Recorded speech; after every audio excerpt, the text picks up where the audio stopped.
Para falar sobre a vinda do Senhor, eu quero, em primeiro lugar, dizer que a palavra vinda, que é usada muitas vezes no Novo Testamento, estamos a falar mais especificamente agora da linguagem no grego, esta palavra é a palavra parousia no grego, que é mais usada quase todos os textos relacionados com a vinda de Cristo, a vinda do Senhor no Novo Testamento, usam esta mesma palavra, parousia, que significa presença, manifestação.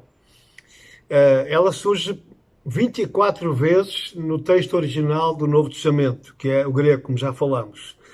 Na versão mais comum em português, que é a versão João Ferreira de Almeida, aquela que eu continuo a usar, essa expressão é traduzida 18 vezes como a palavra vinda. Mas a expressão grega é a mesma, parousia.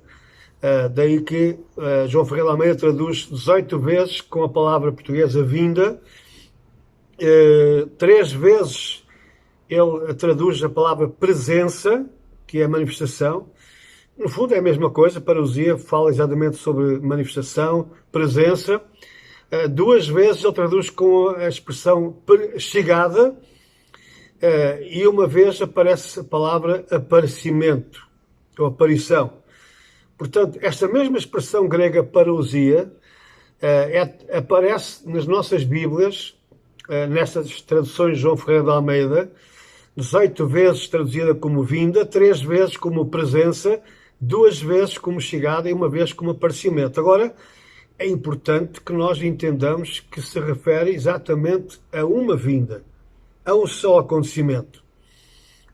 Eu sei que há quem diga que há 2 vindas, que há uma vinda, a tal vinda secreta, não é?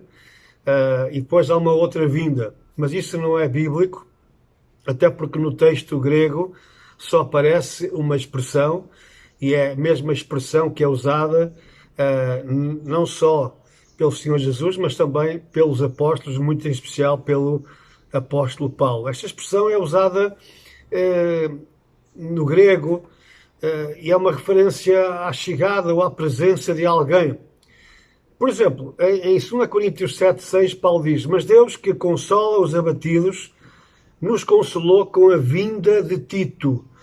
Portanto, aqui ele usa esta mesma expressão, com a aparição de Tito, com a vinda de Tito, e por isso mesmo, essa mesma ideia é usada para a vinda de Cristo. Isso na Coríntios 10, outro exemplo, Paulo diz: porque as suas cartas dizem são graves e fortes, mas a presença do corpo é fraca e a palavra desprezível. Portanto, a mesma expressão, parousia, é aqui usada para presença. Paulo estava a falar sobre as suas cartas, que eram muito duras, mas a sua presença física, o seu contacto direto, por assim dizer, a sua manifestação, não era nada disso. Ele era muito mais simples, muito mais tratável, por assim dizer. Paulo também, na sua primeira carta aos Coríntios, capítulo 15, 23, ele diz: cada um por sua ordem, Cristo as primícias, depois os que são de Cristo na sua vinda, ou seja, na sua parousia, na sua presença. Marcos 13, 26, diz: então verão vir, ou seja, aparecer, o Filho do Homem nas nuvens com grande poder e glória. Tiago 5,7 diz: sede, pois, irmãos, pacientes até à vinda do Senhor, até à parousia do Senhor. Logo no versículo a seguir ele diz: sede vós também pacientes, fortalecei os vossos corações, porque já a vinda do Senhor está próxima. Portanto, você veja que todas estas expressões se referem a uma única coisa, a uma única vinda. Não há 2 vindas. Não há uma vinda secreta, oculta, invisível aos olhos dos homens, etc., como alguns dizem. Não. Há uma manifestação única, gloriosa nas nuvens, nos ares. É a aparição, a parousia, essa manifestação. Na cultura helénica, essa expressão era usada em referência à visita de um governante ou à chegada triunfal de governantes a uma cidade. No judaísmo já essa expectativa judaica da vinda de Cristo, ou da vinda de Deus, perdão, é cheia de esperança de um fim iminente quando Deus virá para governar e julgar. Portanto, quando se fala da vinda, da manifestação, pelo profeta Daniel, eles sabem no judaísmo que é um motivo de esperança e é um sinal de um fim iminente que indica a invasão de Deus, por assim dizer, a intervenção de Deus para governar e para julgar. É interessante a expectativa da presença do Messias no judaísmo. Até o ano 70 estava viva a ideia da vinda de um Messias, ou um filho de um homem. No judaísmo ele é considerado o rei sacerdote a quem todas as palavras do Senhor devem ser reveladas. Segundo eles, ele vai irradiar luz e conhecimento. Então haverá paz na terra e o espírito de entendimento e glória repousará sobre ele. Ele abrirá as portas do paraíso e o Senhor se regozijará com os seus filhos. Então, no judaísmo rabínico, que é composto muitas vezes de perguntas, a pergunta é esta: quando virá o filho de Davi? Isso vem do Mishnah, do Sinédrio. E a resposta é que ele virá, ou ele é esperado no momento de grande tribulação e abandono. A purificação do povo do seu pecado é considerada uma pré-condição. Sua vinda é guardada com temor. Por isso é que João Batista estava a batizar todos aqueles milhares de judeus, porque eles esperavam que o Messias estaria prestes a surgir, então era necessária haver uma purificação do pecado através do ritual do batismo, que era uma pré-condição para a sua vinda. Flávio Josefo, o grande historiador judeu, refere-se a este verbo, esta palavra parousia, ou vinda, ou manifestação, como que uma relação à vinda em auxílio de alguém. Por assim dizer, é a presença de Deus que vem em socorro de alguém. E, de facto, todos esses entendimentos batem certo com a nossa compreensão do Novo Testamento, porque o Senhor virá em socorro do seu povo.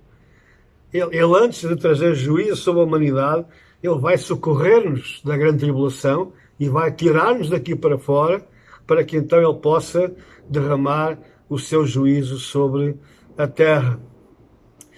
No cristianismo primitivo, isso é fácil de entender pelos estudos da literatura daquela época. O entendimento da parousia, ou da vinda de Cristo, tinha a ver com a glória messiânica, a glória do Messias. Na primeira carta aos Coríntios, capítulo 1, versículo 8, diz: o qual vos confirmará também até ao fim, para serdes irrepreensíveis no dia do nosso Senhor Jesus Cristo. No capítulo 15, versículo 23, Paulo fala, cada um por sua ordem, Cristo as primícias, ou seja, na sua ressurreição, depois os que são de Cristo na sua vinda, ou na sua parousia. Portanto, aqui vem a ordem das coisas. Cristo ressuscitou, ele foi as primícias, depois nós iremos ressuscitar quando? Na sua vinda. Aqueles filhos de Deus, os crentes, os que confiam em Jesus como seu Senhor e Salvador e que já morreram, eles irão ressuscitar com a vinda, com a manifestação de Cristo nas nuvens.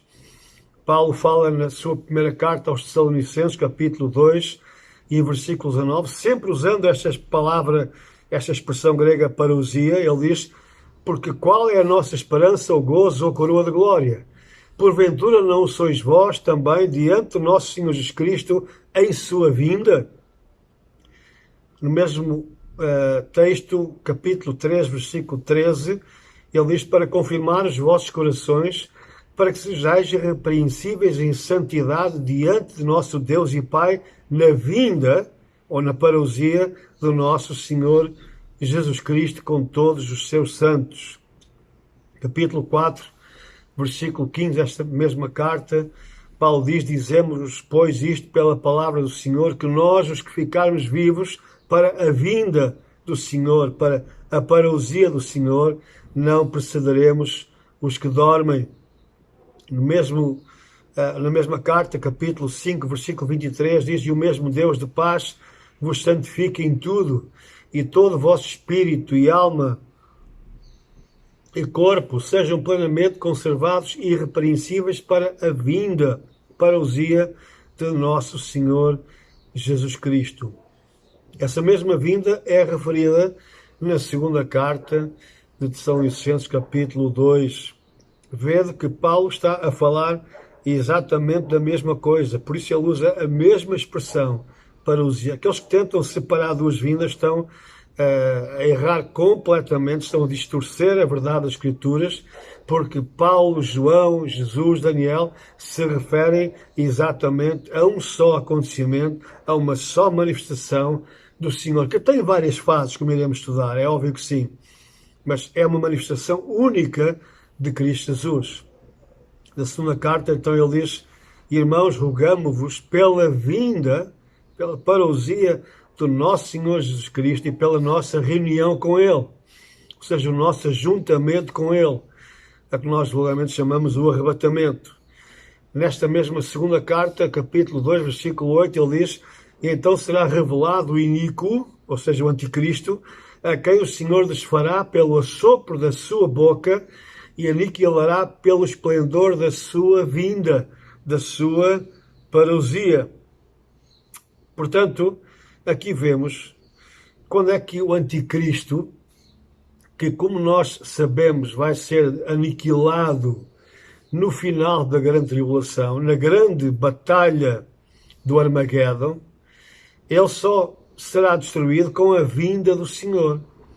Ora, se esta vinda se refere ao nosso encontro com Ele, portanto, ao nosso arrebatamento, por isso o arrebatamento não pode acontecer antes da grande tribulação.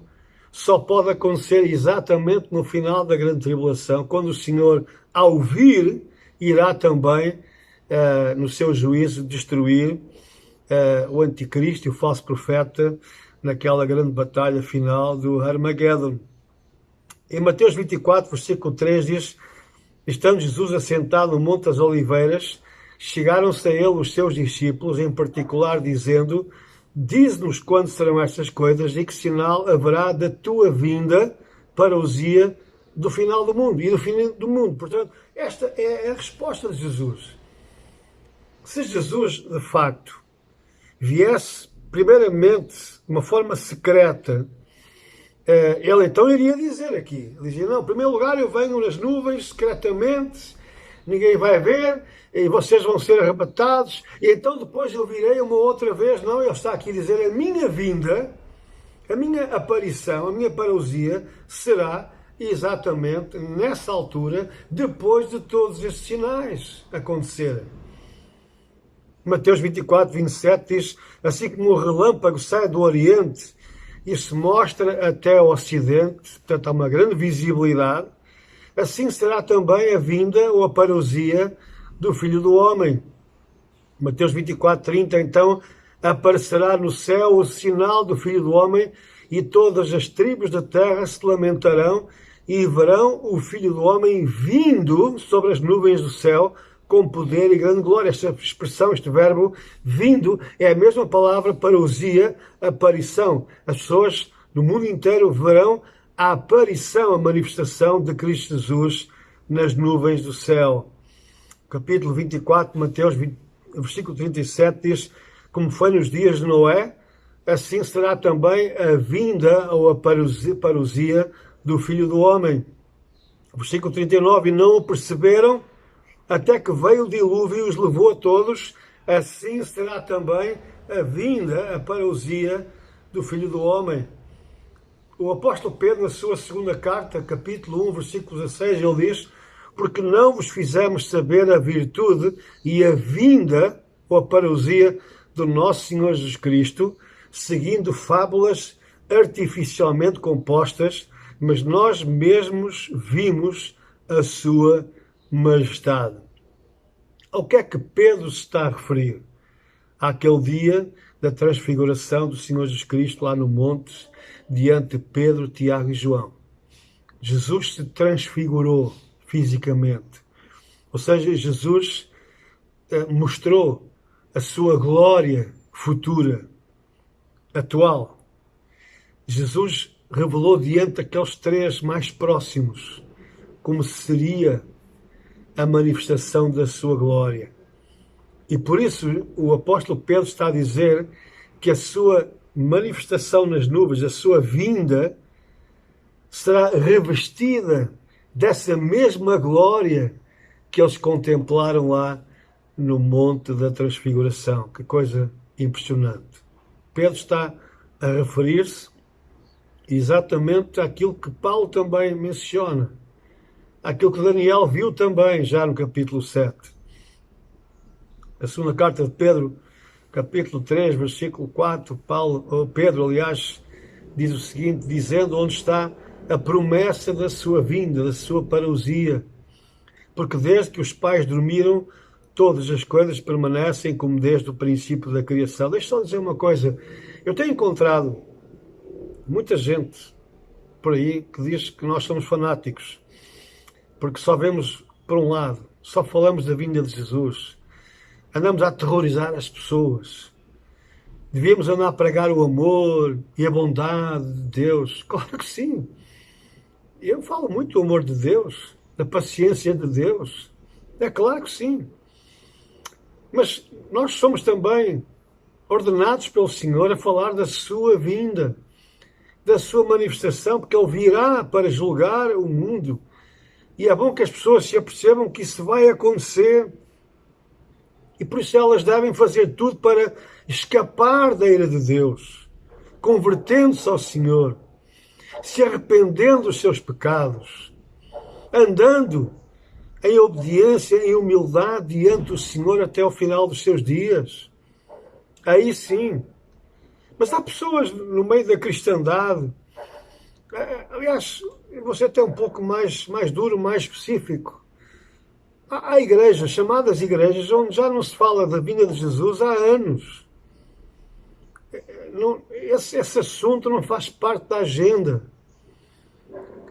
Há pessoas que não querem ouvir falar disso porque não querem mudar o seu estilo de vida, não querem corrigir o seu caminho. Então querem mensagens que possam massagear o seu ego, que os possam fazer sentir bem. Não querem ouvir falar do terror, da vinda do Senhor, do juízo de Deus, da partida do povo, em que muitos irão ficar para trás, mesmo pertencentes teoricamente à Igreja, mas eles nunca fizeram parte da Igreja de Cristo, porque eles serão rejeitados pelo Senhor. Jesus irá dizer, nunca vos conheci, não vos conheço de lado nenhum. É uma mensagem dura, mas é uma mensagem de alerta para nós. Mas há muita gente que se recusa, não querem essas mensagens. Acham que somos, de facto, fanáticos. E por isso Pedro também já está a dizer que há gente que até nos lança isso em rosto e que até fazem troça de nós, dizendo, onde é que está essa promessa da sua vinda? Está tudo igual. Isto não muda. Sempre houve terremotos, sempre houve calamidades. Eu ouço alguns dizerem isso a mim nas redes sociais. Lá estás tu, mais um terremoto. Sempre houve terremotos, sempre houve tantas coisas a acontecer. Eu sei que é verdade, mas nós sabemos que nos últimos dias haverá uma profusão, haverá uma grande, eu diria, intensidade, uma intensificação de todos esses sinais. A verdade é que cada dia que passa se aproxima o grande dia da manifestação do Senhor. Por isso, nós temos de estar preparados e não achar que as coisas vão melhorar, não pensar que isto um dia vai tudo voltar ao mesmo. Não. O mundo estará a caminhar cada vez mais para uma decadência da própria natureza. A natureza está a estrebuchar, está ansiando pela libertação, mas o homem também continua a viver, a chafurdar cada vez mais nos seus pecados. Eu li há dias uma notícia, foi esta semana mesmo, que a polícia em Amsterdão teve que intervir na chamada Zona Vermelha, Red Light District, que é uma zona de prostituição legalizada na cidade de Amsterdão.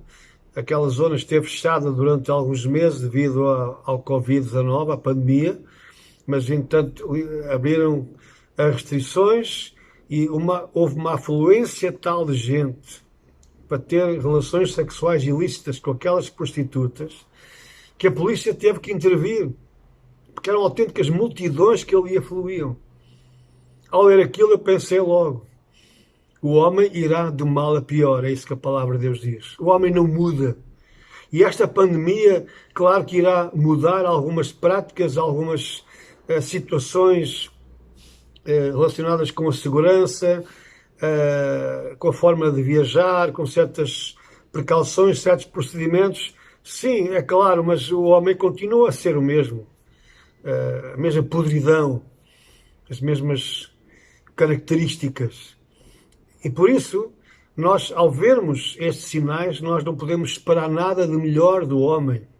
Do coração do homem não vem nada de bom. É isso que Jesus diz. Os pregadores humanistas dizem que há coisas boas em nós, temos que descobrir o que há de bom em nós. Isso é mentira. Não foi isso que Jesus falou. Jesus disse que do coração do homem só sai miséria, só sai podridão, só sai desgraça, e só a graça de Deus, só a misericórdia de Deus pode transformar o coração do homem através da habitação do Espírito Santo no seu interior. Só isso. Não é o homem que vai melhorar-se a si mesmo. Deixem essas teorias, essas teologias humanistas que dizem que o homem consegue descobrir o seu potencial, consegue melhorar-se, consegue ser mais positivo, sei lá o que eles inventam, não sei quantos passos para o homem reconquistar os seus direitos, reivindicar os seus poderes, seja o que for. Irmãos, não é isso que o Senhor diz. E é o Criador do homem que sabe a miséria que nós somos. Se o grande apóstolo Paulo, e eu digo uma coisa, quem somos nós em comparação com o apóstolo Paulo? Um homem daquela estatura espiritual. E, no entanto, esse mesmo apóstolo disse de si mesmo que era um miserável é o homem que eu sou. Ele era um homem que se achava muitas vezes desgraçado na sua condição humana, não fosse a graça e a misericórdia de Deus. Então, se o próprio apóstolo Paulo reconhece essa sua condição, quem somos nós para dizer que o homem pode ser melhor, que o homem conseguirá melhorar através de uma mudança das condições sociais em que ele vive, então o homem tornar-se-á uma criatura melhor? Não, isso é mentira. O problema não está nas condições à nossa volta, o problema está no coração do homem, está no nosso ADN. Nós já nascemos em pecado, diz a palavra de Deus, e nós carregamos esse ADN até ao final da nossa existência aqui na Terra. Mas o sangue de Jesus resolve esse problema, torna-nos aceitos diante de Deus, justificados diante de Deus. Não é aquilo que nós conseguimos, não é aquilo que nós conseguimos realizar ou produzir. Não.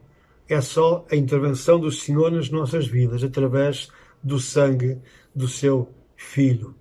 Então, o apóstolo João diz na sua primeira carta, capítulo 2, 28, agora, filhinhos, permanecei nele, para que quando ele se manifestar, cá está outra vez uma só vinda, nós tenhamos confiança e não sejamos confundidos por ele na sua vinda. O apóstolo João, o apóstolo Pedro tinham só o entendimento, eles ouviram Jesus falar da sua vinda e eles só tinham o entendimento, era a sua vinda. O apóstolo Paulo também vai falar exatamente a mesma coisa quando ele se refere ao nosso encontro com o Senhor nos ares. Em Hebreus 9, 28, esta palavra parousia é também traduzida como a chegada ou aparecimento. Ele diz assim: também Cristo, oferecendo-se uma vez para tirar os pecados de muitos, aparecerá segunda vez, sem pecado, aos que o esperam para a salvação. Em Atos capítulo 1, versículo 11, encontramos este verbo parousia na expressão de vir. Diz, os quais lhe disseram, homens galileus, porque estáis olhando para o céu, esse Jesus que dentro de vós foi recebido em cima no céu, há de vir, assim como para o céu o vistes. E, portanto, é a mesma manifestação, agora traduzida por há de vir. Em Mateus 16, 27, diz, o Filho do Homem virá na glória de seu Pai com os seus anjos, e então dará a cada um segundo as suas obras. E Marcos 8, 38, diz, porquanto qualquer que entre esta geração adúltera e pecadora se envergonhar de mim e das minhas palavras, também o Filho do Homem se envergonhará dele quando vier na glória de seu Pai com os seus santos anjos. E nós encontramos depois esta expressão em Apocalipse 1:7, diz, eis que vem com as nuvens. Lucas 21, 27, então verão vir o Filho do Homem. Mateus 26, 64, vindo sobre as nuvens do céu. Em 1 Coríntios 4, 5 diz, portanto, nada julgueis antes do tempo, até que o Senhor venha. Antes que o Senhor, ou seja, até que o Senhor venha, o qual também trará à luz as coisas ocultas das trevas e manifestará os desígnios do coração de cada um, e então cada um receberá de Deus o louvor. Aparece pelo menos duas vezes a palavra traduzida por vinda do Senhor, em outra palavra no grego, é a palavra epifânia. A palavra epifânia significa manifestação, mas tem a ver exatamente com a vinda do Senhor. 2 Timóteo capítulo 4, versículo 1 diz, conjuro-te, pois, diante de Deus e do Senhor Jesus Cristo, que há de julgar os vivos e os mortos na sua vinda e no seu reino. É, obviamente, a mesma vinda, mas agora a expressão que é usada por Paulo é a palavra epifânia. E a mesma expressão é usada em Tito, capítulo 2, versículo 13, quando ele diz, aguardando a bem-aventurada esperança e o aparecimento da glória do grande Deus e nosso Senhor Jesus Cristo. Portanto, duas vezes a palavra vinda vem como tradução da palavra grega epifânia, e temos ainda uma outra tradução que é a palavra revelação, e que é também traduzida como manifestação. Em 1 Coríntios 1:7 diz, de maneira que nenhum dom vos falta, e esperando a manifestação do nosso Senhor Jesus Cristo. Agora, esta manifestação da glória divina é importante que nós tenhamos em mente que ela é reservada não para o mundo, mas para os discípulos de Jesus. Para o descrente, para o mundo, será uma revelação horrorosa, de pânico.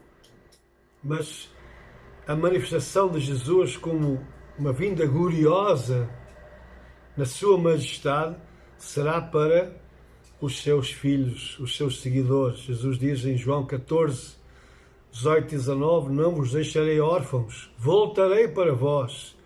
Ainda um pouco e o mundo não me verá mais, mas vós me vereis, porque eu vivo e vós vivereis. Portanto, nós não ficaremos órfãos, nós não estamos órfãos. O Espírito Santo já está em nós, mas ainda mais maravilhoso será quando Ele voltar, porque Ele prometeu, voltarei para vós. Na sua oração sacerdotal de Jesus, no capítulo 17 de João, versículo 24, Ele diz, Pai, aqueles que me deste, quero que onde eu estiver, também eles estejam comigo, para que vejam a minha glória que me deste, porque tu me amaste antes da fundação do mundo. A glória de Cristo é também associada no Apocalipse, quando é manifesta a sua aparição na forma de um guerreiro divino, do Messias conquistador. Ele vem em vitória. Apocalipse 19 e 11 diz, vi o céu aberto e eis um cavalo branco, e o que estava assentado sobre ele chama-se Fiel e Verdadeiro, e julga e peleja com justiça. Este cavalo branco não tem nada a ver com o cavalo do primeiro selo. Esse, como nós já vimos, é o anticristo, que traz guerras, que traz confusão, mas este não, este é aquele que vem montado num cavalo branco e se chama fiel e verdadeiro e que vem guerrear a favor do seu povo. Em Apocalipse capítulo 1, versículo 14, diz que a sua cabeça e cabelos eram brancos como a lã branca, como a neve, e seus olhos como chama de fogo. Esta é a manifestação da justiça divina dentro da história humana. Deus agora intervém, trazendo finalmente a justiça sobre este mundo, e que culmina com a exaltação do Cordeiro e com a reivindicação do seu direito de abrir, só ele, este livro selado com a história que está nas suas mãos. Este triunfo precede, este triunfo da sua vinda, do seu regresso, da sua manifestação nas nuvens, na glória, precede imediatamente o estabelecimento do seu reino messiânico na terra, centralizado em Jerusalém, no qual todos os que foram mortos por testemunho de Jesus irão reinar com ele durante 1000 anos. Então nós encontramos, para terminar esta questão de esclarecermos de uma vez por todas que só há uma vinda com várias fases, mas há só uma manifestação, não há duas vindas, como alguns alegam, não. Paulo, por exemplo, mostra-nos que há uma grande semelhança entre aquilo que ele diz na sua primeira carta aos Tessalonicenses, capítulo 4, 15 ao 17, e aquilo que Jesus fala em Mateus 24, 30 a 31. Vamos ouvir esta leitura e vamos ver que há uma ligação perfeita entre estes dois acontecimentos. Portanto, ambos estão a falar sobre o mesmo evento, a mesma manifestação de Cristo. Então Paulo diz assim: dizemos-vos, pois, isto pela palavra do Senhor, que nós, os que ficarmos vivos para a vinda do Senhor, e a palavra vinda aqui outra vez parousia, não precederemos os que dormem, porque o mesmo Senhor descerá do céu com alarido e com voz de arcanjo e com a trombeta de Deus. Os que morreram em Cristo ressuscitarão primeiro. Depois nós, os que ficarmos vivos, seremos arrebatados juntamente com eles nas nuvens a encontrar o Senhor nos ares, e assim estaremos sempre com o Senhor.